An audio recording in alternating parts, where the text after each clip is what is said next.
we don't often do this to you, but you are so good. I'm going to put you to the test. A question without notice, because there's some breaking news from the UK that the voting age is going to be lowered to 16 by the next election. I just want to get your thoughts on that. I mean, this is something that Labour have been talking about for some time, for the obvious reasons that they think it will help them electorally. Generally speaking, there's this assumption that younger voters tend to skew left. It's something which has already been trialled in Scotland and elsewhere. But I think it just makes a mockery of the franchise. It's just kind of generational gerrymandering on behalf of left of centre parties. But at the same time, you do wonder whether it's going to backfire. Younger people don't tend to turn out in elections in the way that parties would hope them to. And also around the edges, you're seeing a lot of younger people who are fed up with a lot of the establishment left-wing parties, who are even a surprising number of young people are turning to parties like Reform. So I think it's a bad idea on paper, but I do wonder whether or not it's going to backfire on them as well, given the fact that politics isn't, it's a lot of the old certainties have been kind of thrown up in the air at the moment. Well, as a parent, I've got twin 20-year-old boys, but I tell you what, when they were 16, I would not have given them the vote, that's for sure.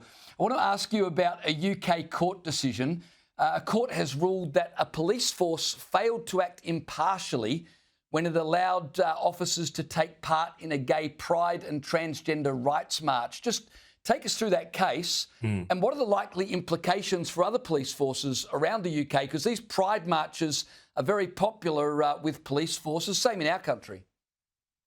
No, absolutely. So this relates to Northumbria Police, them not only attending and participating in a pride march up in the northeast, but, you know, actually having their police crest emblazoned with the trans pride colours, actively participating in this. And this is something that, as you say, you see up and down the UK, you see it in Australia, the way in which police forces who are supposed to be politically impartial, who may well be responsible on any given day for policing a gender critical demonstration and a pro-trans rights counter demonstration. They cannot be seen to be on one side of any particular political argument. But for years now, they've been openly engaging in, having floats at sometimes, dancing in pride marches. And it's something which has obviously infuriated gender critical campaigners who've often got quite a rough hand from the police, who have been arrested for accurately gendering someone on the internet, or who have found their own demonstrations quite tightly policed because they're deemed to be somehow inflammatory. So the hope is that this will be a bit of a kind of one domino to fall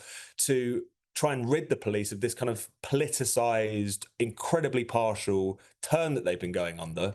But as ever with these things, it's a lot more difficult to root out. We can have a few court rulings, we can have a few big headline cases, but the problem is very much cultural.